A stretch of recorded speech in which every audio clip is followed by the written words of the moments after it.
आयुष्यात कुठलाही प्रॉब्लेम येणं पार्ट ऑफ लाईफ असतं, पण त्या प्रॉब्लेमवर मात करणं आर्ट ऑफ लाईफ असतं.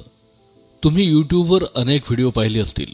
संकटाच्या वेळी काय करावं, संकटावर मात कशी करायची, प्रॉब्लेम्सला कसं सॉल्व्ह करायचं, प्रॉब्लेम्सला कसं फेस करावं, असे एक नाही अनेक व्हिडिओ तुम्ही यूट्यूबवर सर्च केले असतील.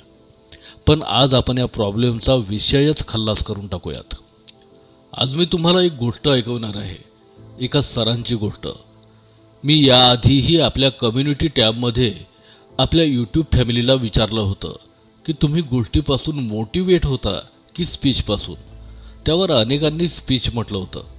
मला तुम्हाला सांगायचं आहे की मी एखादं स्पीच दिलं तर ते तुम्ही विसरू शकता, पण तुम्हाला एखादी स्टोरी सांगितली तर तुम्ही ती नाही विसरू शकत. तुम्हाला गोष्टीतली एक एक ओळ लक्षात राहते की कथेत काय झालं होतं आणि या कथेतून काय बोध झाला होता, तुम्हाला काय शिकवण मिळाली. जेव्हा तुमच्या आयुष्यात कोणता प्रॉब्लेम आला तेव्हा ही गोष्ट आठवा. ही गोष्ट आहे एका सरांची. एकदा एक सर क्लासमध्ये आले आणि त्यांनी सगळ्या मुलांच्या हातात एक कोरा पेपर दिला. जेव्हा त्या मुलांनी पेपरकडे पाहिलं तेव्हा त्या पेपरच्या मध्यभागी एक छोटं सर्कल त्यांना दिसलं. जेव्हा सरांनी मुलांना विचारलं की मुलांनो, तुम्हाला पेपरवर काय दिसत आहे, तेव्हा सगळी मुलं म्हणाले की सर, आम्हाला ह्या पेपरवर एक ब्लॅक कलरचा सर्कल दिसत आहे. सर वारंवार विचारत राहिले आणि मुलंही तेच उत्तर देत राहिले. जवळपास 10 ते 12 वेळा सरांनी मुलांना तो प्रश्न विचारला.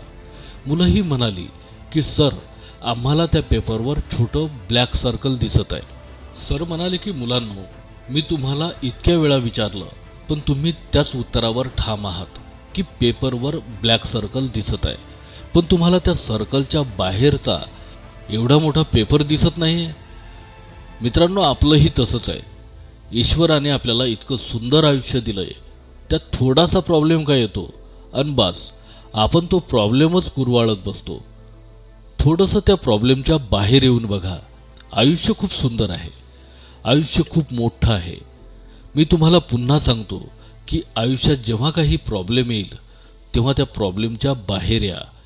जेवढं तुम्ही त्या प्रॉब्लेमचा विचार कराल, प्रॉब्लेम तितकाच वाढेल. माझी एक गोष्ट नेहमी लक्षात ठेवा, जी व्यक्ती कुठल्याही प्रॉब्लेमच्या वेळी त्या प्रॉब्लेमला हसत सामोरं जाईल, त्याचा अर्धा प्रॉब्लेम तेव्हाच संपून जाईल. म्हणून आयुष्यात हसत राहा, आनंदी राहा. हे सुंदर आयुष्य पुन्हा मिळणार नाही मित्रांनो. तेव्हा भरपूर मनमुराद जगून घ्या. कोण जाणे उद्या काय होईल. अशाच प्रेरणादायी गोष्टींसाठी चॅनलला सबस्क्राईब करून ठेवा. पुन्हा भेटू नवीन गोष्टीसह. तोपर्यंत आनंद वाटा, आनंदी राहा.